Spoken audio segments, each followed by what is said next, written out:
Shield Hero Season 3 Episode 11 is out. This will probably be another short video. They've been doing a pretty good and slow job with the second half of Book 12. And this one was pretty solid too. This might be the second to last episode of Shield Hero we ever get. I haven't heard anything about Season 4 being greenlit. And I have no clue how the sales are doing, which is obviously what they base more seasons of anime on. But they haven't had a book come out in 3 years. Kind of hard to be optimistic about that. We're on a cliffhanger right now at the end of Book 22. So you can tell we're only about the halfway point for the story, and maybe not even that by the time the story is completed. All right, let's get into it. I'm going to talk about something in the episode real quick before I get into the book, because this is something that gets covered way later down the road about Itsuki's background, and the show kind of just breezes through it. He comes from a version of Japan, obviously, just like the rest of them do, but in his, people had like abilities, and it doesn't seem like they're mutants or anything. They just have like some kind of skill is how it seems to operate, and his was accuracy level E. And I actually thought he got up to level C in the book, but I could just be misremembering. It's been a while since I read them. So I just want to talk about that really quickly before we get into what was in the episode itself. Because obviously you see Itsuki get bullied and all that kind of stuff, but the whole story is from Naofumi's perspective. So we don't really see that kind of stuff in the books. Unless one of the other characters tells them, hey, this is what happened to me in my world, blah, blah, blah. The show did a pretty good job of this where Itsuki sees Naofumi and gets pissed off. And we get a little bit of levity in the book where Naofumi's like, what are you talking about? And then he kind of mumbles, then again, if you asked me to come up with something I'd done wrong, I could go on for hours. And Raphtalia is whispering to him, I wish I could argue with that. I really do. There's a little bit of humor in there, even though it's kind of a serious scene. And this is where Naofumi's kind of reflecting on owning slaves, and he kind of justifies it as just doing what he needs to. He's always kind of trying to view himself as the bad guy, even though he doesn't really do bad things. And all the kids that are there with him watching what's supposed to be a duel are like, does he ever actually work us that hard? He's always feeding us and blah, blah, blah. So they're kind of whispering to themselves. And they have this big argument about how Naofumi sold his stuff to people who could afford it. And some of the people that he sold medicine to ended up being bad people. And he's like, all I did was sell the stuff to people who bought it. Like, leave me alone. So they have this big argument about whether or not he was right or wrong for that, or if it's ethical. And Naofumi thinks he's an idiot, pretty much. Ren tries to jump in and be like, that makes no sense. We all have the same abilities generally, but they have different effects sometimes. And this is when Itsuki's bitching about Naofumi not resurrecting people when he has the power to. And this is kind of a minor distinction, but kind of interesting, where Itsuki fires at Naofumi, but Sign and Sedina jump in to block the arrows with magic. And this is where Naofumi kind of puts the pieces together that Itsuki thinks his bow has been empowered by Malti, but it's actually a curse weapon. I guess maybe in the anime they just had Sedina and Sign escort the kids out, so they didn't have to draw as many characters around them.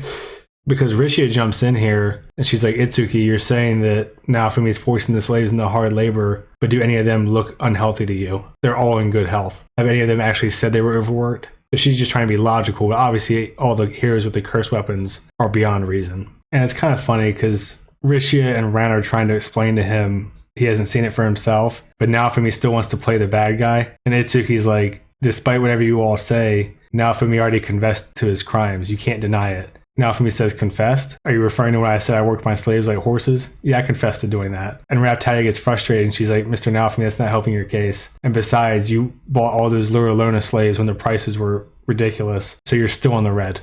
And Naofumi's thinking to himself, but I did work the slaves like horses. There's nothing wrong with that. And then Ren and Rishia keep going.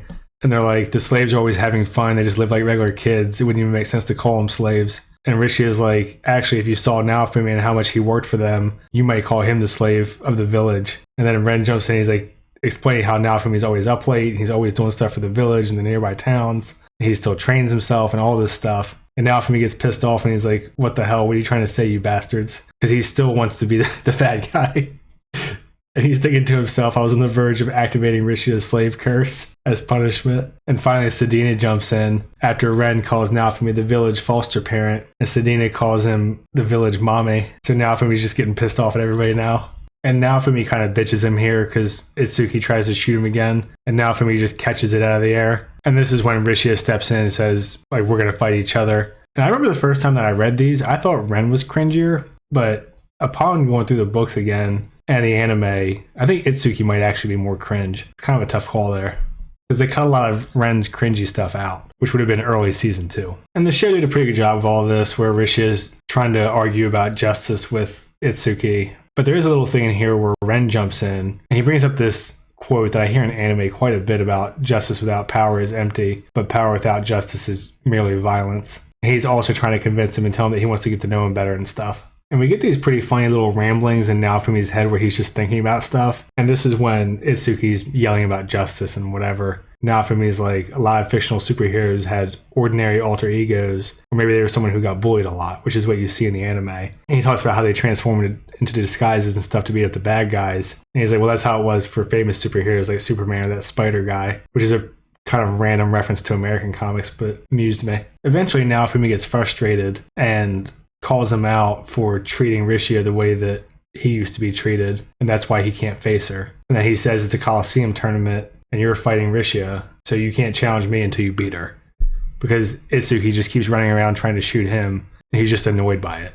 And now this is where he tells Sadine, Asane, and Atla to get the kids outside and just protect him until this is dealt with. And the anime did a pretty good job with all the fighting, but there's a funny part in here where Naofumi's talking about him powering up this full suit of battle armor, and he compares it to Power Rangers or Kamen Rider.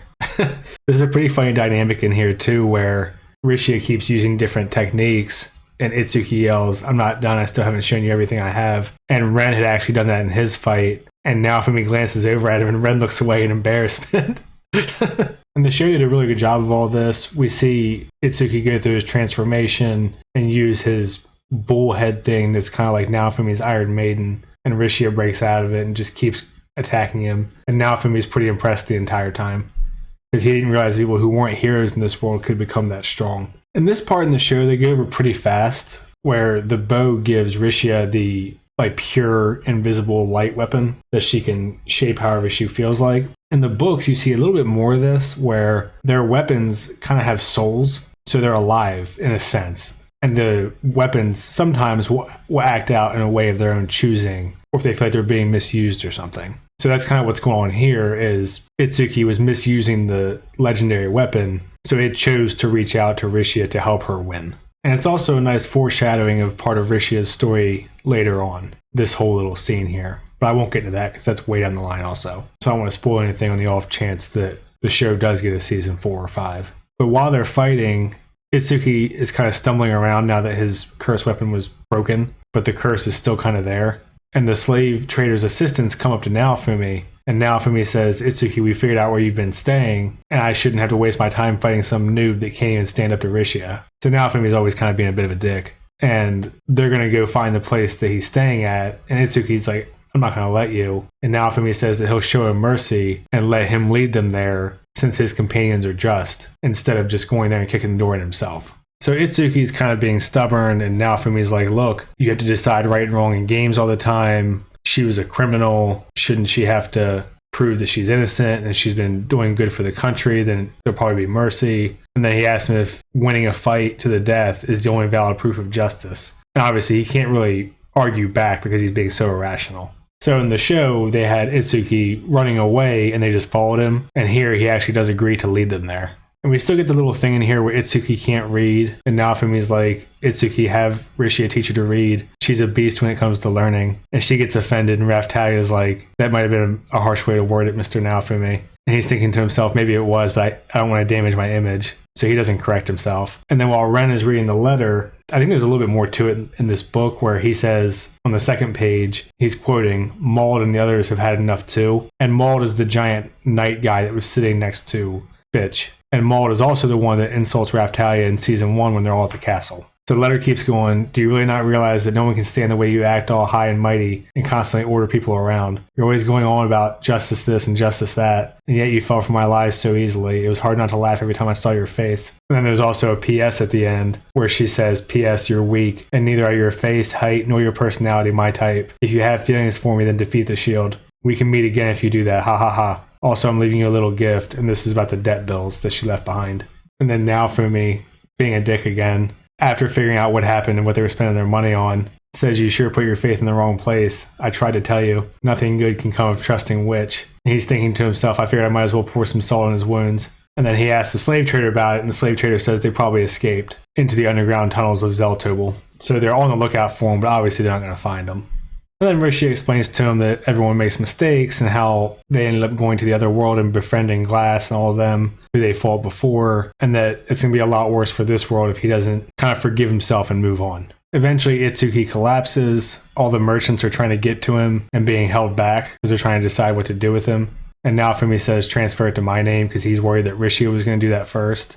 And Raftalia is glad, but looks relieved that he did that. And then he tells Rishi it's her job to educate Itsuki just like Eclair has been doing for Ren and make sure he doesn't lose control anymore. Once Itsuki wakes up the next day, Naofumi talks to him and he's just not responding. And Naofumi thinks that he's going to have to break his promise to Rishia and beat his ass. And Rishia tells him to apologize. And he just says, I'm sorry, with like no emotion. He's pretty much a zombie at this point.